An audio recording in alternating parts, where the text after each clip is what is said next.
네, 데모를 시작하기 전에 우리가 보게 될 내용에 대해서 먼저 이야기해보는 것이 좋을 것 같습니다. 앞으로 보실 내용 중 많은 부분들이 빠르게 지나갈 것이며 토니가 여러 윈도우 탭과 쉐어 세션 사이를 클릭하여 라이브로 시연을 할 것입니다. 자, 토니가 다룰 환경에 대해서 설명해 보겠습니다. 먼저 rel9 호스트가 있습니다. 꽤 최근에 배포되었고 패치가 모두 완료된 상태입니다. 머신에 잠깐 로그인하여 DNF 업데이트 같은 명령을 실행해보면 지금 당장은 사용 가능한 업데이트가 없는 것을 확인할 수 있습니다. 이번 데모에서 저희는 실제로 취약점을 유발해 볼 것입니다.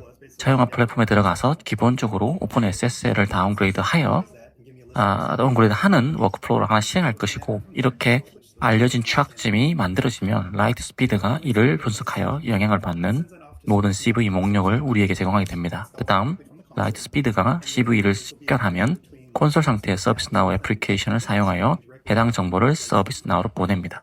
즉, 라이트 스피드와 서비스나우 사이에 연결이 생성되어 서비스나우가 라이트 스피드에 직접 들어온 이벤트를 포착할 수 있게 됩니다. 라이트 스피드의 몇 가지 기능을 설명해 드리겠습니다. 첫 번째는 통합, 인티그레이션 기능입니다. 통합 기능을 사용하면 내가 관심을 갖는 다양한 이벤트의 대상으로 삼을 엔드포인트를 정의할 수 있습니다.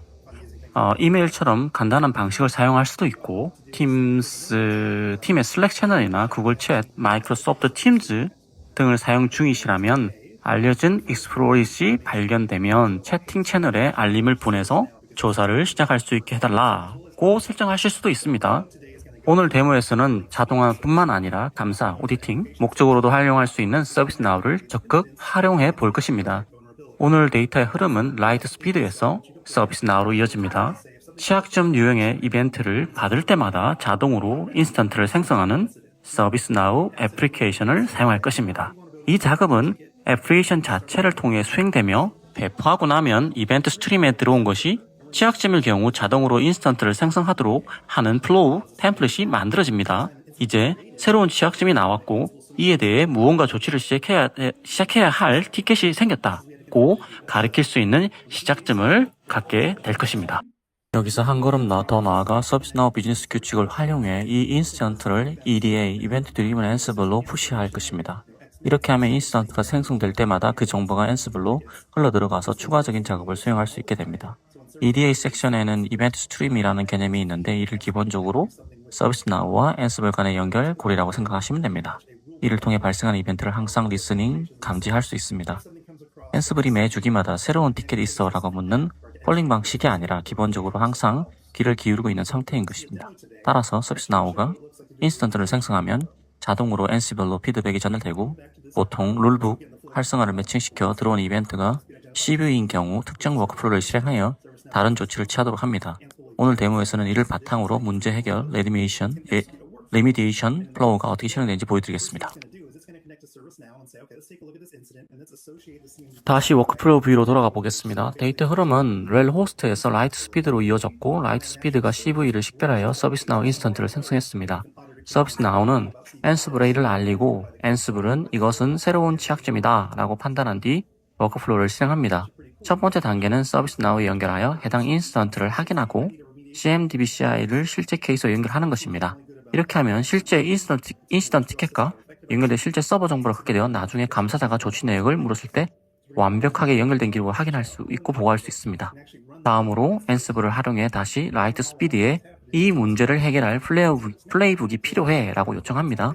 라이트 스피드는 어떤 시스템이 영향을 받는지 알려줄 뿐만 아니라 해결책을 제공하는 데도 탁월하기 때문입니다.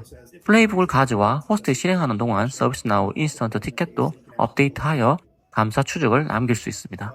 실행에 사용된 플레이북, 성공 기준 등을 기록하고 케이스를 해결 처리하며 실패 시 그 내용 역시 기록하여 다음날 확인할 수 있게 해줍니다.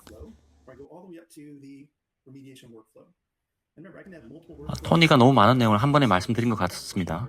아직 앤서블에 운전대를 맡기는 완벽한 자동 복구, 셀프 힐링을 도입할 준비가 안 됐어 라고 생각하신다면 앞부분까지만 진행할 수도 있습니다. 조건 필터를 활용하여 워커플로우를 여러 개 둘 수 있다는 점을 기억하십시오.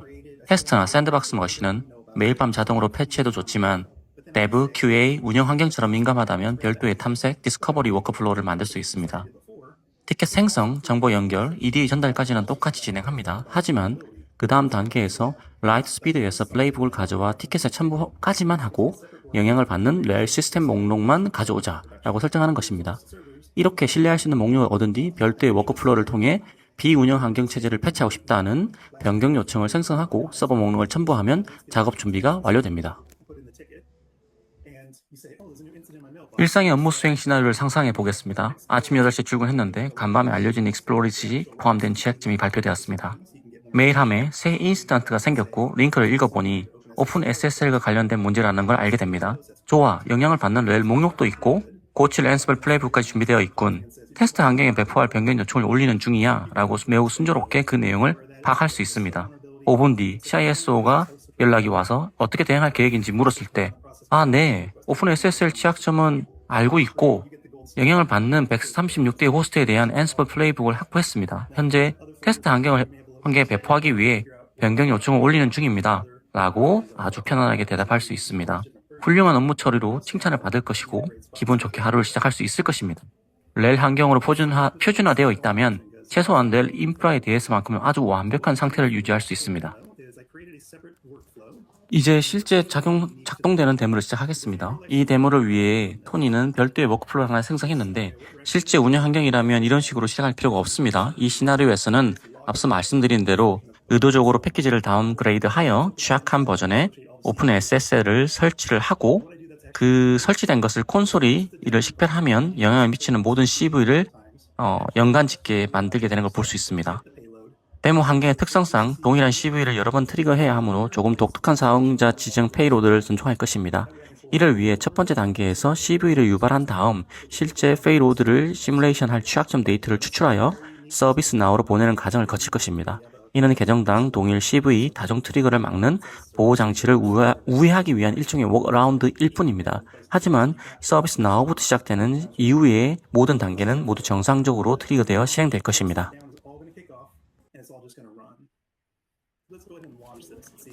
이제 실행해 보겠습니다.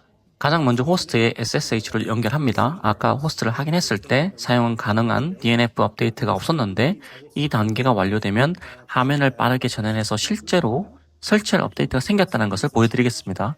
작업 과정을 볼 수 있도록 화면을 전환하겠습니다. 시스템에 연결 중이고 오픈 SSL 버전을 다운그레이드 했습니다. 버전을 검증한 뒤 서버에 로그인하여 명령어를 쳐보면 업데이트할 항목이 나타나며 현재 이 시스템은 기술적으로 취약한 상태입니다. 업데이트를 진행하고 싶지는 않으므로 NO를 누르겠습니다. 그리고 다시 앤서블 화면으로 돌아와 두 번째 단계가 시작되는지 확인하겠습니다. 경량화된 클라이언트가 실행되면 정보를 수집하여 콘솔로 전송하고 이를 분석하게 됩니다. 콘솔이 이슈를 인식할 시간을 확보하기 위해 약간의 의도적인 지연 시간을 세팅하였습니다.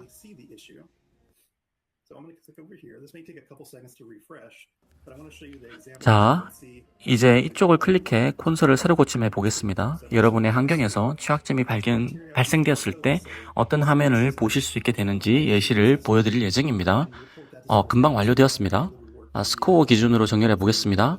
가장 높은 CVSS 점수를 가진 항목을 가져와 서비스 나우에 보고하도록 설정하였기 때문에 이 항목이 보고될 것입니다. 아까 통합 부분에서 건너뛰었던 이벤트 스트림 화면을 보여드리겠습니다. 이곳 알림 섹션에서 이벤트를 구성하고 알림 방식을 설정할 수 있습니다. 목록이 꽤 긴데 중요한 것들은 대개 CVSS 점수가 7점 이상이거나 알려진 익스플로잇이 포함된 취약점입니다. 예를 들어 알려진 익스플로잇에 대해서만 자동 복구를 수행하고 나머지 모든 취약점은 탐색 워크플로우를 거치게 하겠다라고 설정할 수 있습니다. 본인이 어느 정도까지 자동화를 도입하고 싶은지에 따라 편한 방식을 결정할 수 있습니다. 다시 앤서블 쪽으로 돌아가 보겠습니다. 유효한 취약점에 대한 픽스 코드를 가지고 와서 서비스 나우에 보내는 단계를 지나 벌써 자동 복구 과정을 시작했습니다. 그럼 인시던트 창으로 들어가서 확인해 보겠습니다. 토니의 예상보다 너무 빨리 진행이 되었습니다. 아까 언급했던 CV에 대한 레드 인사이트 통합 기능이 생성한 새로운 인시던트가 생성된 것을 확인해 볼 수 있습니다. 초기 페이로드 내용은 중간 설명란에 있습니다. 우리가 가장 신경 쓰이는 알려진 익스플로잇이 있는가 라는 부분을 보면 다행히 없다고 나옵니다. CV 상세 정보 링크를 통해 관련 정보를 읽어보며 우리 환경에 구체적으로 무엇이 어떻게 보호되고 있는지 그 내용을 파악해 볼 수 있습니다. 작업 노트 쪽으로 스크롤러를 내려보면 자동화 플랫폼이 어떤 로깅을 남기기 시작했다는 것을 확인할 수 있습니다. 가장 최근 항목이 위쪽에 있는데 인스턴트가 생성될 때 작성한 내용, 시스템에 접속해서 실제 서버를 연간 지운 기록, 그리고 라이트 스피드 패치 작업 기록이 보입니다. 화면에서 실제 픽스 작업을 수행할 때 라이트 스피드에서 가져와서 호스트 문제를 해결하는데 실행한 Ansible 플레이북을 헤딩에 첨부하여 상세 정보를 제공하고 있습니다.